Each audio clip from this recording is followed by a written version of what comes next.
Hi friends, welcome back to my channel Ajay talks. दोस्तों, पिछली बार आपने डेबिट कार्ड का इस्तेमाल कब किया था? यानी कि जब भी कोई पेमेंट करनी हो तो आमतौर पर हम पहले डेबिट कार्ड का इस्तेमाल किया करते थे, नेट बैंकिंग का इस्तेमाल किया करते थे, लेकिन अब जो है उसकी जगह ले ली है यूपीआई ने। और कोई भी काम हो, सब्जी लेना हो, दूध लेना हो, घरेलू सहायिका को पेमेंट करनी हो या किसी जानने पहचानने वाले को पेमेंट देनी या लेनी हो, हम यूपीआई का इस्तेमाल करते हैं। जीपे, पेटीएम, फोन पे, तमाम सारी सुविधाएं उपलब्ध हैं और रिकॉर्ड स्तर पर यूपीआई ट्रांजैक्शन आज के दौर में हो रही हैं। तो जहां एक तरफ यूपीआई की ट्रांजैक्शन बढ़ती जा रही है, वहीं पर कुछ ऐसे भी मामले सामने निकल करके आ रहे हैं जिसमें कि बैंक के द्वारा यूपीआई ट्रांजैक्शंस की वजह से उनका बैंक अकाउंट ही फ्रीज कर दिया गया है। ऐसे एक नहीं, तमाम उदाहरण हमको आए दिन देखने को मिलते हैं। तो आज का वीडियो इंपॉर्टेंट इसलिए है क्योंकि इसमें हम डिस्कस करेंगे कि किस तरह से दिल्ली के एक छोला भटूरा विक्रेता वो इस मुद्दे को लेकर के, इस विषय को लेकर के महज 105 रुपए की ट्रांजैक्शन उनके बैंक में आती है, उनका बैंक अकाउंट फ्रीज कर दिया जाता है और वो हाई कोर्ट चले जाते हैं। और हाई कोर्ट फिर क्या कहता है, ये हम डिस्कस करेंगे आज के इस वीडियो में। तो इससे पहले आगे बढ़े, एक छोटी सी अपील है कि अगर आप चैनल पर नए आए हैं तो चैनल को सब्सक्राइब कर लीजिएगा, क्योंकि यहां पर हम आमतौर पर अलग अलग स्कैम्स के बारे में और नई नई जानकारियां यहां पर साझा करते रहते हैं। तो चलिए पहले पूरी खबर समझते हैं। खबर यह है कि 44 वर्षीय पवन कुमार राय, जो कि झारखंड से आते हैं, वो पिछले 25 वर्षों से दिल्ली के अशोक विहार में छोले भटूरे बेच रहे। तो एक दिन कोई व्यक्ति आता है और 3 प्लेट छोले भटूरे 35 रुपए प्रति प्लेट के हिसाब से 105 रुपए पे करता है पवन कुमार राय को यूपीआई के थ्रू। वहीं दूसरी तरफ आंध्र प्रदेश के अनंतपुरम के अनंतपुर 4 पुलिस स्टेशन में एक यूपीआई फ्रॉड का केस रजिस्टर होता है। किसी के साथ 71,000 रुपए का यूपीआई फ्रॉड हो जाता है और वो केस आंध्र प्रदेश के किसी पुलिस स्टेशन में दर्ज कराया जाता है। तो दो घटनाएं हैं। वहां पर एक विक्टिम है जिसके साथ में फ्रॉड हुआ है, 71,000 रुपए का यूपीआई फ्रॉड हुआ है, उसने अपना केस दर्ज कराया है। वहीं दूसरी तरफ पवन कुमार राय, जो कि छोला भटूरा बेचते हैं, उनकी दुकान पर कोई आता है, 3 प्लेट छोले भटूरे लेता है, 105 रुपए यूपीआई के थ्रू पे करता है और उसके बाद वो वहां से चला जाता है। 30 सितंबर की घटना है। 1 अक्टूबर को पवन कुमार राय का bank account union bank of India में जो है रोहिणी के सेक्टर 14 में, उसको फ्रीज कर दिया जाता है। और कारण यह बताया जाता है कि एक साइबर अपराध हुआ है आंध्र प्रदेश में और उस 71,000 रुपए में से 105 रुपए तुम्हारे खाते में आए हैं, जिसकी वजह से तुम्हारा पूरा खाता सीज कर दिया गया है। और तो और, जब उनका बैंक अकाउंट फ्रीज किया गया उसमें 1,22,000 रुपए की रकम भी मौजूद थी। साथ ही उन्होंने एक लोन ले रखा है। उस लोन की ईएमआई जो है वो भी ऑटोमेटिकली उसी बैंक अकाउंट से कटती है जिस बैंक अकाउंट को फ्रीज कर दिया गया। अब यहां पवन जी के सामने कई संकट खड़े हुए। पहला तो उनके व्यापार के लिए, क्योंकि जितना पैसा उनके पास उस अकाउंट में था वो पूरा का पूरा फ्रीज है, डेबिट फ्रीज है, यानी कि उससे वो पैसे निकाल नहीं सकते। दूसरा, जो वो ईएमआई पे करते थे वो भी बाउंस हो सकती थी। इसके लिए उन्होंने एक ऑल्टरनेट निकाला। जब वो दशहरे में अपने घर गए थे, वहां पर उन्होंने पोस्टल बैंक में एक अकाउंट खोला और उसको यहां पर एसोसिएट किया ताकि वो अपनी डे टू डे लाइफ को, जो भी उनका बिजनेस है, उसको आगे बढ़ा सके और साथ ही बैंकों में जा करके अपनी ईएमआई चुकाते रहे, जो कि पहले ऑटोमेटिक कट जाती थी। लेकिन चूंकि बैंक अकाउंट फ्रीज है, और आमतौर पर ऐसा ही होता है, जब भी कोई बैंक अकाउंट साइबर के द्वारा फ्रीज किया जाता है तो उस बैंक अकाउंट से आप किसी भी तरह की निकासी नहीं कर सकते। ना तो आप एटीएम विड्रॉल कर सकते हो, ना तो आप किसी को कहीं ऑनलाइन पे कर सकते हो, और जितने भी, चाहे वो आपका इंश्योरेंस का प्रीमियम हो, चाहे जो भी आपके ऑटोमेटिक जो भी ट्रांजैक्शंस लगी होती हैं, जो रेगुलर ट्रांजैक्शंस होती हैं, वो सारी की सारी बाध्य कर दी जाती हैं बैंक के द्वारा। अब यहां पर मैं आपको बता दूं कि जब भी कोई विक्टिम इस तरह के मामले में बैंक पहुंचता है तो बैंक के पास अधिकार नहीं है आपके बैंक अकाउंट को अनफ्रीज करने का। बैंक जो है वो साइबर पुलिस के दिशा निर्देशों का पालन करके ही आपके बैंक अकाउंट को फ्रीज करती है और उसके बाद आपको एक नोटिस दे दिया जाता है कि किस वजह से जो है आपका बैंक अकाउंट फ्रीज किया गया है और अब आपको अनफ्रीज कराने के लिए सेम लॉ एनफोर्समेंट एजेंसी के पास जाना है और वहां से एनओसी लाना है। जब हमें एनओसी मिलेगी तभी हम आपके बैंक अकाउंट को अनफ्रीज करेंगे। और ये कोई पहली समस्या नहीं है। मैं अक्सर अपने चैनल पे लाइव करता हूं, वहां पर आधे लोग यही बता रहे होते हैं कि सर 100 रुपए के लिए मेरा अकाउंट फ्रीज हुआ है, 30 रुपए के लिए मेरा अकाउंट फ्रीज हुआ है। एक ने तो 3 रुपए के लिए और 7 रुपए तक के लिए अपना बैंक अकाउंट फ्रीज होना बताया कि 7 रुपए के लिए मेरा बैंक अकाउंट फ्रीज हो गया है। अब 2 महीने बाद तक जब बैंक अकाउंट फ्रीज नहीं हुआ तो उनके किसी दोस्त ने उनको कोर्ट जाने की सलाह दी। जी हां, जैसा कि मैं भी कहता हूं, लेकिन आमतौर पर कोर्ट जाना, वकीलों को हायर करना, यह भी एक खर्चीला काम होता है। लेकिन पवन जी ने यह काम किया और वो सीधे हाई कोर्ट में अपनी पिटीशन दायर कर दी। कह दिया गया कि भैया देखो, ऐसा है कि मुझे हैरास किया जा रहा है, 105 रुपए के लिए मेरा का पूरा बैंक अकाउंट फ्रीज कर दिया गया है। तो मामला पहुंचता है हाईकोर्ट के जस्टिस मनोज जैन की अदालत में और वहां पर इस पूरी घटना को याचिकाकर्ता के मौलिक अधिकार, जो कि संविधान के अनुच्छेद 21 में दिया गया है, जीवन जीने के मौलिक अधिकार का उल्लंघन बताया गया है, क्योंकि सीधे सीधे ये उनके व्यापार में रुकावट बन रहा था। उनकी जो आजीविका है उसको जो है कहीं ना कहीं अवरुद्ध किया जा रहा था, जस्ट बिकॉज ऑफ 105 रुपए की वजह से। तो कोर्ट के द्वारा 17 दिसंबर को फैसला आया और बैंक को कहा गया है कि उनका अकाउंट अनफ्रीज कर दिया जाए। साथ ही यह भी आदेश दिया गया बैंक को कि जो 105 रुपए, जो कि एक विवादित रकम है जिसकी वजह से उनका बैंक अकाउंट फ्रीज किया गया था, उसको लीन लगा दिया जाए, उस अमाउंट पर लीन लगा दिया जाए, यानी कि वो अपना पूरा खाता इस्तेमाल कर सकते हैं सिर्फ 105 रुपए, जिसके बारे में, जिसकी वजह से उनका बैंक अकाउंट फ्रीज किया गया था, उसको अभी भी लीन में रखा जाए। यानी कि उसके ऊपर जब भी कोई फैसला होगा, आगे साइबर क्राइम की इन्वेस्टिगेशन होती है और अगर लगता है कि पवन किसी आपराधिक गतिविधि में इन्वॉल्व थे और उन्होंने इलीगल पैसा लिया है, तो उस पैसे पर कोई कार्रवाई की जाए। तो सिर्फ 105 रुपए के अलावा बाकी उनका अकाउंट सुचारू रूप से चलाने की बात कही गई। तो चलिए, पवन जी तो कोर्ट चले गए, वहां से अपना आदेश ले आए और उन्होंने अपना बैंक अकाउंट अनफ्रीज करा लिया। एक लड़ाई उन्होंने 2 महीने तक लड़ी और उसके बाद कहीं ना कहीं उनकी जीत हुई। लेकिन हमारे आपके जैसा आम आदमी क्या करे, वो घरेलू सहायिका क्या करे, जो कि हमारे ही सोसाइटी में, हमारे ही अपार्टमेंट में किसी के यहाँ झाड़ू पोछा लगाने का काम करती है और उसका पति दुबई में जॉब करता है और वहां से हर महीने पैसे भेजता है और वो महिला भी रोज अपने जोड़े हुए पैसे अपने खाते में डालती है और एक दिन उसका बैंक अकाउंट भी फ्रीज कर दिया जाता है। कितने पैसों के लिए फ्रीज किया जाता है? 300 रुपए के लिए। क्यों? क्योंकि जहां पर भी वो दिहाड़ी मजदूरी कर रही थी और जगहों पर दूसरे काम भी कर रही थी, वहां से किसी ने उसको पेमेंट की, जिसकी वजह से उसका बैंक अकाउंट फ्रीज कर दिया गया है। तो जो भी जीवन भर की जमा पूंजी थी, जो उसके पति ने भेजे, जो खुद कमा रही थी, वो पैसा भी बैंक अकाउंट में फ्रीज है। सुबह से लेकर शाम तक जाने कितने लोग मुझे ही भेजते रहते हैं इंस्टाग्राम पे कि सर मेरा अकाउंट फ्रीज हो गया है, क्या करूं, कहां से फ्रीज हुआ है, वहां से फ्रीज हुआ है। मतलब आप दिल्ली में बैठे हो, अकाउंट बैंगलोर से फ्रीज हो रहा है, केरल से फ्रीज हो रहा है, गुजरात से फ्रीज हो रहा है, महाराष्ट्र से फ्रीज हो रहा है, अलग अलग लोकेशन जहां पर आप जा भी नहीं सकते और वो अमाउंट भी इतना बड़ा नहीं है जिसके लिए आपका पूरा का पूरा बैंक अकाउंट फ्रीज कर दिया गया। तो अगर पवन जी कोर्ट नहीं जाते, यानी कि जो छोला भटूरा विक्रेता हैं, वो अगर कोर्ट नहीं जाते तो उनके पास क्या ऑप्शंस थे? आप में से भी बहुत सारे लोगों के अकाउंट फ्रीज होते हैं, उनके पास क्या ऑप्शंस थे अपना बैंक अकाउंट फ्रीज कराने का? सीधा सीधा रास्ता क्या था? सीधा रास्ता ये था कि उनको ये बताया जाता है, सबसे पहले अगर आपका बैंक अकाउंट फ्रीज हो गया है तो आपको जाना होता है बैंक जाकर के आप वहां पर पता करते हो कि आपका बैंक अकाउंट क्यों फ्रीज किया गया है। कई लोगों की तो ब्रांचेस कहीं दूसरे शहर में होती हैं। मान लीजिए आपका होम टाउन कहीं और है और आप दिल्ली में आके जॉब कर रहे हैं या कहीं और दूसरे शहर में जॉब कर रहे हैं, उसमें भी कई बार देखा गया है कि बैंक वाले भी हैरेस करते हैं। बैंक के पास जब आप जाते हो, अपने उस बैंक के किसी भी ब्रांच पे जाते हो और वहां जाकर के पूछते हो कि मेरा ऐसे ऐसे अकाउंट है और वो फ्रीज क्यों कर दिया गया, तो कई जगह पर ऐसा भी सुनने को मिला कि विक्टिम्स को कहा गया कि अपनी होम ब्रांच में जाओ, वहां पता करो, क्योंकि वहां से फ्रीज कराया गया है तुम्हारा खाता, हम यहाँ कुछ नहीं कर सकते। तो यहां पर अगर सब कुछ सेंट्रलाइज बैंक कर दिया गया, कोर बैंकिंग ले आए ये और वो, तो ऐसे में कई बार बैंकर भी यहाँ पर परेशानी खड़ी करते हैं। तो जब आप बैंक पहुंचते हैं तो बैंक आपको एक्चुअल कारण बताती है कि आपका बैंक अकाउंट क्यों फ्रीज किया गया है। फ्रीज होने के और भी कारण होते हैं, कई बार इनकम टैक्स है या कोई लोन नहीं भरा आपने तो लीन लगा दिया जाता है अमाउंट पे, या कभी कभी केवाईसी की वजह से भी होता है। उन कारणों को आप दरकिनार रखते हैं, फिलहाल हम साइबर क्राइम पे फोकस करते हैं। तो यहां पर बैंक आपको बताती है कि एक साइबर क्राइम की कंप्लेंट हुई है आपके अगेंस्ट में और उसका एक्नॉलेजमेंट नंबर ये है, और कई बार वो रिसिप्ट भी देते हैं कि पूरी की पूरी कंप्लेंट कॉपी दे देते हैं कि कहां से कंप्लेंट हुई है, कंप्लेंट करता कौन है, किसने शिकायत की है और आपको किससे संपर्क करना है।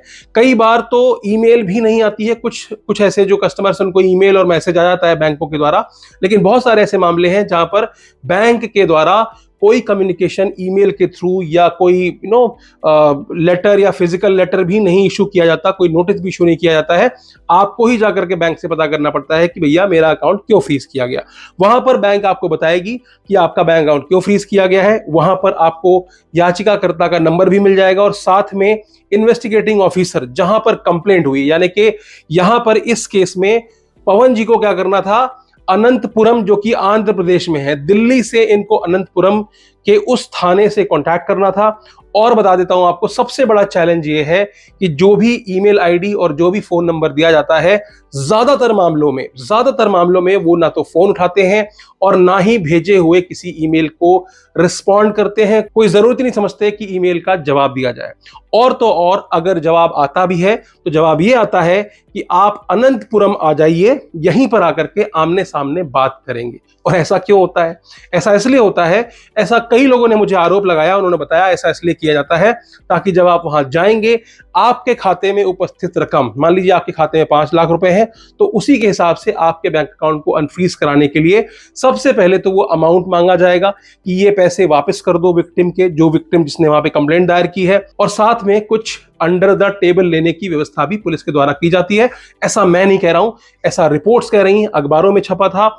और तो और बता देता हूं कि केरल में भी ऐसे मामले हुए हैं, जहां पर केरल की हाईकोर्ट ने अप्रैल 2023 में ऐसे ही मामले निकल करके आए थे और वहां पे भी फैसला हुआ था कि अगर कोई भी इस तरह की राशि के ऊपर कंप्लेंट है, शिकायत है, तो उस राशि को फ्रीज किया जाए, बजाय कि पूरे के पूरे बैंक अकाउंट को फ्रीज करने के। यहां तक कि बता देता हूं, केरल में तो व्यापार संघ ने एक बड़ा ऐलान कर दिया था और कुछ 3-4 महीने या 6 महीने तक उन्होंने यूपीआई से पेमेंट लेन देन जो है उसको बंद कर दिया था। सिर्फ और सिर्फ कैश पर आ गए थे कि भैया कैश से सामान लोगे दोगे तो ठीक है, यूपीआई या ऑनलाइन क्यूआर कोड सब बंद कर दिया गया था। 3 से 4 महीने तक वहां पर इस तरह की जद्दोजहद चली।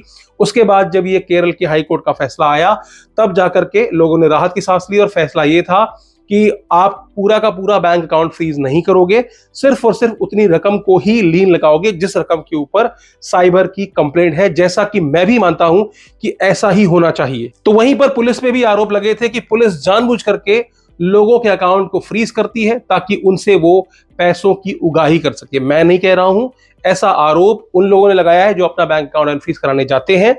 और तो और अखबारों में भी कुछ रिपोर्ट्स ऐसी छपी थी, अगर आप चाहेंगे तो मैं रेफरेंस दे दूंगा। तो यहां पर आपको क्या करना पड़ेगा, आपको उस थाने जो कि जहां पर भी रिपोर्ट दर्ज की गई है, आप वहां जाएंगे। आने जाने का ट्रैवल एक्सपेंस हो गया। वहां कई बार आप पहुंचते हैं तो वो जो इन्वेस्टिगेटिंग ऑफिसर है वो होता नहीं है, वो बोलेंगे कि वो तो आज रेड पे गए हैं, आज छुट्टी पे गए हैं, ट्रेनिंग पे गए हैं। वहां पर होटल के खर्चे और साथ में वकील का खर्चा। जी हां, हालांकि यहां पर भी पवन जी ने जो है वकीलों का खर्चा किया ही होगा। आज किसी भी वकील से बात करने जाओ कि मुझे अपना अकाउंट अनफ्रीज कराना है, तो 15 से 20 हजार रुपए आसानी से कोट किए जाते हैं। तो 150 रुपए के लिए, 200 रुपए के लिए, 100 रुपए के लिए तुम्हारा बैंक अकाउंट फ्रीज हो रहा है और तुम 10-15 हजार, 20 हजार रुपए वकीलों को दे रहे हो। अब जो दिल्ली का फैसला आया और जो केरल का फैसला आया, इसमें थोड़ा सा अंतर ये हो सकता है क्योंकि केरल ने जो है वहां की सारी जो बैंकें और लॉ इन्फोर्समेंट एजेंसीज है, जो है साइबर क्राइम यूनिट है, उनको पूरा आदेश दिया था कि आप कोई बैंक अकाउंट फ्रीज नहीं करोगे, यहां पर सिर्फ और सिर्फ जो है लीन लगाओगे। अब इस मामले में पता नहीं ये इंडिविजुअल डिसीजन है, अब मैंने कोर्ट का ऑर्डर तो देखा नहीं है कि सिर्फ इंडिविजुअली एक मामले के लिए है या सभी के लिए ये सर्वमान्य होगा, ये मुझे नहीं पता।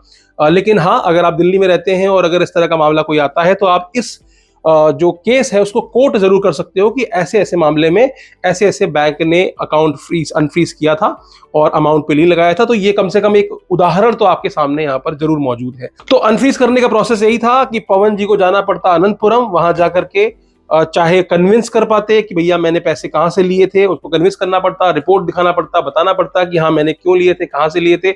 और उसके बाद वहां से एक एनओसी भेजी जाती बैंक को, और बैंक जो है वो पुलिस के द्वारा प्राप्त एनओसी से ही आपका बैंक अकाउंट अनफ्रीज करता और उसके बाद आप अपने बैंक का इस्तेमाल कर सकते हैं। तो अब आप, कई लोग सवाल पूछते हैं कि क्या बैंक अकाउंट फ्रीज होने की स्थिति में लोकल साइबर पुलिस कुछ नहीं कर सकती?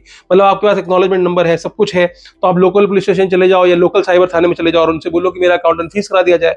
तो यहां पर जवाब है नहीं, आपके लोकल जो साइबर पुलिस वाले हैं वो हेल्प नहीं करते। वो ये कहते हैं कि जहां पर मामला दर्ज है ये उन्हीं का केस है और वहीं से आपको एनओसी लेनी पड़ती है। तो बहुत सारे लोगों को इस समय स्ट्रगल फेस करना पड़ रहा है। लोगों के सैलरी अकाउंट्स हैं, लोगों के कई बच्चे हैं जो कि अपने माँ बाप का जो है अकाउंट इस्तेमाल कर लेते हैं, जिसकी वजह से अकाउंट फ्रीज हो जाता है। अब थोड़ा सा समझ लेते हैं कि अकाउंट फ्रीज होते क्यों हैं, यहां पर क्या कारण था कि पवन जी का अकाउंट फ्रीज हुआ। दरअसल जब भी कोई साइबर अपराध होता है, जैसे कि इस केस में 71,000 रुपए का साइबर अपराध हुआ था, तो उसके बाद सबसे पहले पुलिस ये देखती है कि वो 71,000 रुपए कौन से खाते में गए। तो मान लीजिए कि 71,000 रुपए सीधे जो है कट करके अकाउंट ए में जाते हैं। उसके बाद साइबर अपराधी बहुत शातिर होते हैं, वो क्या करते हैं, उनको भी पता है कि अकाउंट तुरंत फ्रीज कर दिया जाएगा जैसे ही साइबर में कंप्लेंट होगी, तो वो क्या करते हैं, उस अकाउंट से पैसे अलग अलग अकाउंट में ट्रांसफर कर देते हैं। वहीं पर बहुत सारे म्यूल अकाउंट्स भी होते हैं जिनके थ्रू कई सारे जो भी बेटिंग वाली गेम्स हों या ऑनलाइन जो गेम होती हैं क्रिकेट वगैरह की, या बहुत सारी इन्वेस्टमेंट एप्लीकेशंस हो गई, या आजकल प्रीपेड टास्क स्कैम हो रहा है, या फिर जो इंश्योरेंस स्कैम हो रहा है, या जो जहां पर भी वो ना शुरुआत में कुछ पैसा दे करके लालच में आपको फंसा करके उसके बाद आपके साथ स्कैम किया जाता है, उसमें शुरुआत में कुछ रकम आपको दी जाती है। तो वो रकम जो है वो ऐसे ही अकाउंट से दी जाती है जिन अकाउंट्स में इस विक्टिम के द्वारा भेजा हुआ पैसा गया था। अब मान लीजिए कोई एक ग्राहक जो कि ऑनलाइन बेटिंग करता है, ऑनलाइन बेटिंग करके वो पैसे कमाता है, किसी भी कलर प्रेडिक्शन वाली ऐप में पैसे लगाता है और वहां से उसको पैसे रिसीव हुए, उसके बाद वो आता है और सीधे छोले भटूरे की दुकान से छोले भटूरे खरीद लेता है। तो यहां पर क्या हुआ, 71,000 रुपए की वजह से सबसे पहले वो मेन अकाउंट फ्रीज हुआ जो कि लेयर 1 में था। फिर लेयर 2 में वो सारे म्यूल अकाउंट जिनमें कि वो पैसे वो बांट दिए जाते हैं, वो अकाउंट फ्रीज होते हैं। फिर उन म्यूल अकाउंट से ये चेक किया जाता है कि कहां कहां पेमेंट गई है। तो जैसे कि मैंने आपको बताया कि कोई सट्टा खेल करके, बैटिंग करके, कलर प्रेडिक्शन ऐप से विड्रॉल ले रहा है, तो वो विड्रॉल जो लिए गए हैं, जिन जिन अकाउंट में विड्रॉल गई है, उन अकाउंट्स को फ्रीज किया जाता है। उसके बाद ये देखा जाता है, मान लीजिए उसी बंदे ने जिसने विड्रॉल ली है वो अकाउंट फ्रीज होने से पहले आता है और यहाँ छोले भटूरे खा के चला जाता है। तो यहां पर क्या हुआ, आपकी डायरेक्ट गलती नहीं थी, गलती आपकी नहीं, ना तो आपने कोई सट्टा खेला, ना आपने कोई कोई इन्वेस्टमेंट ऐप में आप गए, ना तो आपने कहीं किसी इलीगल सोर्स से पैसे लिए, बावजूद इसके आपका अकाउंट फ्रीज कर दिया गया। इनफैक्ट यहां पे ऐसे भी केस होते हैं जहां पर कई लोगों ने मुझे बताया कि मैंने अपने दोस्त से पैसे उधार लिए थे और उसके बाद उसको पैसे वापस किए, तो जब मैंने उसको वापस किए तो उसका बैंक अकाउंट भी मेरे अकाउंट के साथ साथ फ्रीज हो गया, क्योंकि मुझे जो पैसे मिले थे वो किसी शेयर ट्रेडिंग स्कैम में स्टार्टिंग में जो मुनाफा दिया जाता है वहां से मिले थे। तो यानी कि जो पैसा गया, जो विक्टिम है जिसके लाखों रुपए जा रहे हैं आज की डेट में शेयर ट्रेडिंग स्कैम में या जहां भी जा रहे हैं, तो जो जा रहा है वो तो जा ही रहा है, लेकिन जो आपने रिसीव किया है, जो आपको लग रहा था कि शुरुआत में उन्होंने आपको प्रॉफिट दिया आपको ललचाने के लिए 100, 150, 200, 500 रुपए के लिए, उस बैंक उसकी वजह से, उस ट्रांजेक्शन की वजह से आपका ही बैंक अकाउंट फ्रीज कर दिया जाता है और आप दो तरह से विक्टिम बन जाते हो। पहला तो आपने जो पैसा गवाया, और दूसरा जो आपका बैंक अकाउंट जिसमें कि आपकी जीवन भर की पूंजी थी या आपकी सैलरी आ रही थी, वो अकाउंट भी फ्रीज पड़ा है। तो पैसे पहले ही गंवा चुके हो और जो है वो भी आप इस्तेमाल नहीं कर पा रहे हो। तो इस तरह की समस्याओं से लाखों लोगों को मैं देख रहा हूं जूझ रहे हैं, बहुत सारे लोग आवाज उठा रहे हैं। तो कहीं ना कहीं मेरी भी अपील है, मानता हूं साइबर क्राइम बहुत ज्यादा बढ़ गए हैं और इस पे रोकथाम लगाना भी बहुत जरूरी है, और कहीं ना कहीं बैंक अकाउंट को फ्रीज करके ही पैसों को उस जगह पर रोका जा सकता है। लेकिन उस अमाउंट को फ्रीज करना इंपॉर्टेंट है, लीन लगाना इंपॉर्टेंट है, जो अमाउंट वहां पर आया है, बजाय इसके कि पूरा का पूरा बैंक अकाउंट ही फ्रीज कर दिया जाए।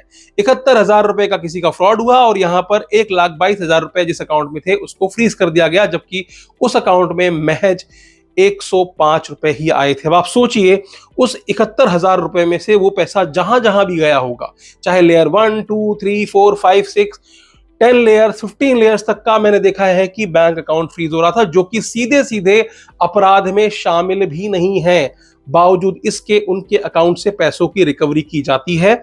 ठीक है, रिकवरी करना भी ठीक है, क्योंकि कहीं ना कहीं विक्टिम को पैसे वापस कैसे मिलेंगे अगर इस तरह से जांच नहीं बढ़ेगी, इस तरह से बैंक अकाउंट नहीं फ्रीज किए जाएंगे। लेकिन पूरा का पूरा बैंक अकाउंट फ्रीज करना मेरे हिसाब से सही नहीं है। हाँ, अगर संदिग्ध ट्रांजेक्शन बड़ी हो, 1 लाख, 2 लाख, 5 लाख, 10 लाख की ट्रांजेक्शन हो, कि 20,000 की ट्रांजेक्शन हो, कि भैया 20,000 रुपए आए हैं, तो कहीं ना कहीं तुम्हारा कनेक्शन हो सकता है। लेकिन 10, 20, 50, 100, 200 रुपए के लिए किसी का पूरा पूरा बैंक अकाउंट फ्रीज कर देना, उसको पूरी तरह से हरास करना, मेरे हिसाब से सही नहीं है। आपका इस बारे में क्या सोचना है कमेंट सेक्शन में जरूर बताइएगा। आज के वीडियो को सिर्फ इतना ही रखते हैं। अगर आपका अकाउंट फ्रीज हुआ है, प्रोसेस मैंने बता दिया है, कुछ वीडियोस मैंने पहले बनाए थे, उसकी लिंक डिस्क्रिप्शन में दी हुई है। पूरा डिटेल में समझाया था कि कैसे बैंक अकाउंट फ्रीज होते हैं, क्या करना है, क्या नहीं करना है, तो वो आप डिस्क्रिप्शन के उन वीडियो से भी देख सकते हैं। तो आज के लिए सिर्फ इतना ही, फिर मिलेंगे किसी और वीडियो में। वीडियो अच्छी लगी हो तो लाइक कर दीजिएगा, चैनल पर नए हो तो सब्सक्राइब करते हुए जाइएगा, और दोस्तों रिश्तेदारों तक इस तरह की कोई घटना ना हो जाए, कोई स्कैम में ना फंस जाए, उसके लिए आप इस तरह के वीडियोस को अपने दोस्तों रिश्तेदारों तक भेज दिया करो, ताकि वो भी इन सब चीजों से अलर्ट रहें। बाकी जैसा कि मैं हमेशा कहता हूं, हंसते रहिए, मुस्कुराते रहिए और हमेशा साइबर सुरक्षित रहिए। धन्यवाद।